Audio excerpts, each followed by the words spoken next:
So we lost Rio Waida, and we also lost Callum Robson early this morning.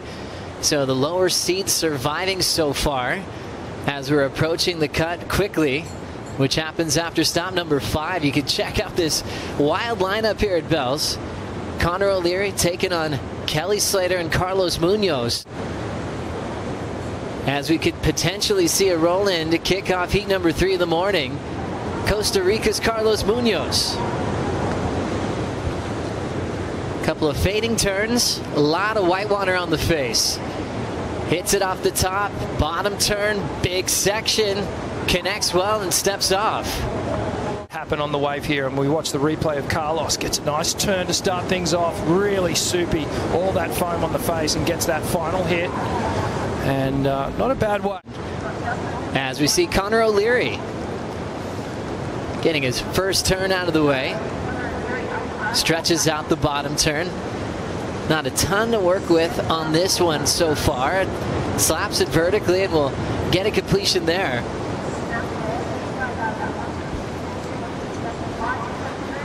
Connor, the solid goofy foot representing Cronulla. Kelly and Connor, and then this is the wave that Connor picked up straight after that little incident. Opens things up with a backhand snap. And then he eyes off this end section, just gets it right up there.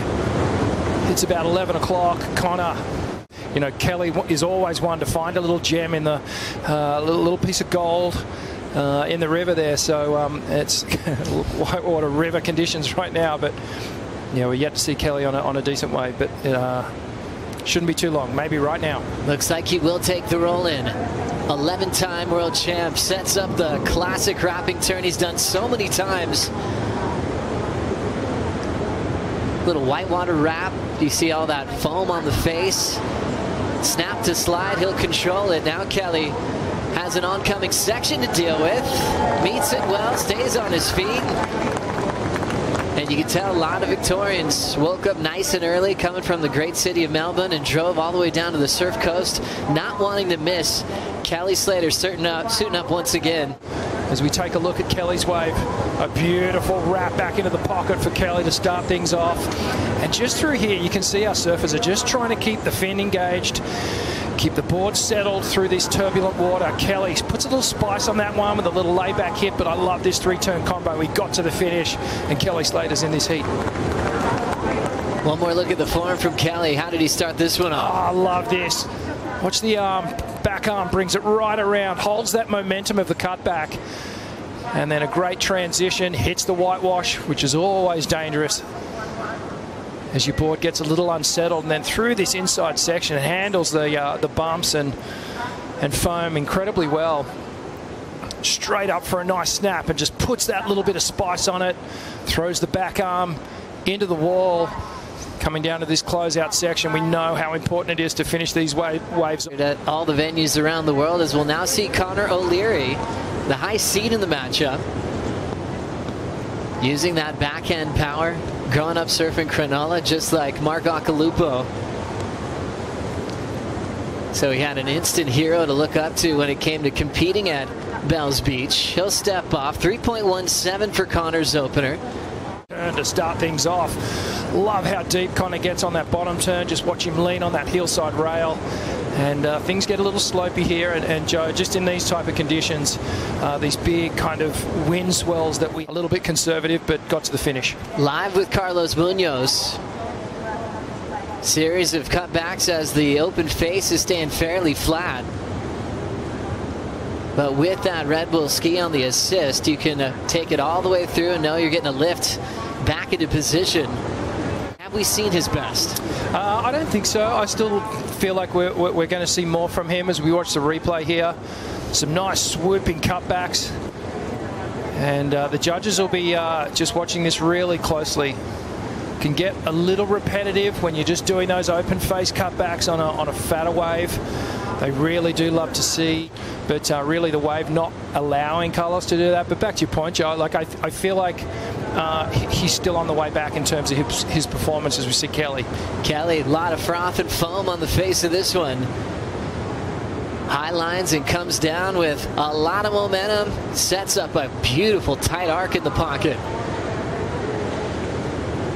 Sets up a beautiful finishing move. Had to hit it lower. It was very difficult and a risky finishing move.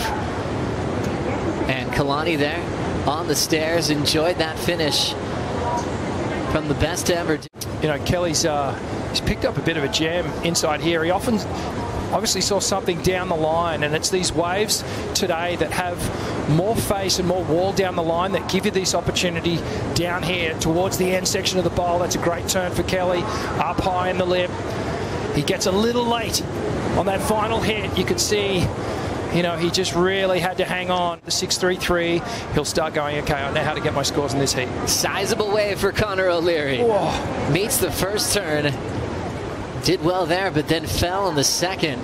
Kelly wouldn't have been too pleased with that first round performance. Live action, Carlos. Just a chip shot into this one. A lot of speed already for Munoz and really attacking that section. Big slide, but he'll get tangled up. You know, his family's grown. He had a baby last week. Congrats to the Munoz family.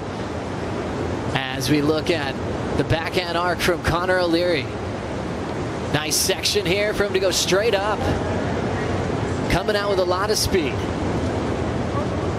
Little downtime. The rest of the wave will shut down as we get caught up here. Whitewater takeoff for O'Leary. Yeah, watch how this wave just stands up. Beautiful turn to get things going, and look how steep this wave is compared to some of the others. Connor throws it right up there on the backhand. I actually like that he didn't try and force the last turn here. Yeah, it was an awesome wave, and this is live action. So we see that great arc and then a nice explosion of a layback hack. Loving the consistency today, coupled with the Red Bull skis on the assist. We're going to see a lot of action throughout the day. There's no shortage of waves, that's for sure, and was just satisfied with those two turns. But this thing here, possibly the turn of the heat so far, that's more like what we're used to seeing from Carlos. And yeah, for me, he's the best. Back to Carlos Munoz on this one. Wow, good hit to start things off for Carlos. Just manages that second foam hit. Whoa, and just comes unstuck. Unfortunate, because that was a great looking wave. And here we go, Kelly, just up and out. But you've got to do these reps today. Live action. Kelly Slater looking to improve on his total out front, which happens to be his best combined heat total of the season. A couple of fading cutbacks there. Whitewater, he coils up and drills it. Well-timed maneuver for the 11-time world champion. And he'll fade his way out on the inside corner. He also has the tie for 4 bells as the best ever with Mark Richards and Mick Fanning. As we look at Carlos Munoz. Top turn. All the energy on this wave, even when it goes flat. Now it's bowled up, and that one, he just got up to the lip a touch late, and that thing took him down. It's because we're dealing with Mother Nature. You know, this is something that is just forever changing, minute to minute, second to second. And well, here goes Connor O'Leary. Connor, nice pace off the bottom, just waiting for a solid section to bowl up. There it is, backhand float. And there's that top turn redirect. Sweeping off the bottom, fits in the carve. Only chasing a 3.33. There's the wind up. Attacking the Whitewater again, gets a little reform on the forehand, and Richard Dog Marsh loves it. And he also can glance at the Apple Watch to see if the situation has changed. What'd you see here, Richie? I like the wave choice, because Connor obviously identifying that this had something down the line, up and over that first section, a nice open face carve, and then Connor gets up here again, puts that backhand turn on display, and then milks it through to the inside. You can tell Connor's just knowing in the back of his mind, I only need that 3.5 just to get myself out of trouble here. If I can bank, say, a 5. So well ridden. Another rider up here. This is Carlos Munoz. Nice fading comeback, staying nice and high on that wave. How was that extended float right into a bottom turn? Has to adjust his setup to hit the lip again, but there's a crushing finishing move for the Costa Rican. Fantastic finish to that wave. He's got to be loving this performance on this wave. Absolutely. Big swooping cutback to start things off, staying in the energy source. patience up and over the foam. Look at the projection he gets out of this. Almost a little barrel. And then this final section, just huge commitment. And we know that the judges on that final turn on a wave like this that stands up and under it. So if the last one he was a little late, perfect timing on this one. And look at him here, just trying to stay out in front of that exploding avalanche behind him. He got a couple of good waves, ended up working out. And talk us through your equipment this morning. You obviously went out for a free surf. Anything you changed up before heading out? One of the hardest things to do. Everyone tells you about your positioning on the rankings. You pretend you're not thinking about it, but it's just looming there. And it definitely provided a great performance for Baron Mamiya. Carlos Munoz, I don't think he's going to get another opportunity here as we count this one down. Kelly will feel good about that. The fans will feel good about seeing the greatest of all time moving through. Kelly Slater will be surfing again today in the round of 32. Big win for Kelly and his biggest combined heat total of 2023. Let's check it all out again on the Harvey Norman recap.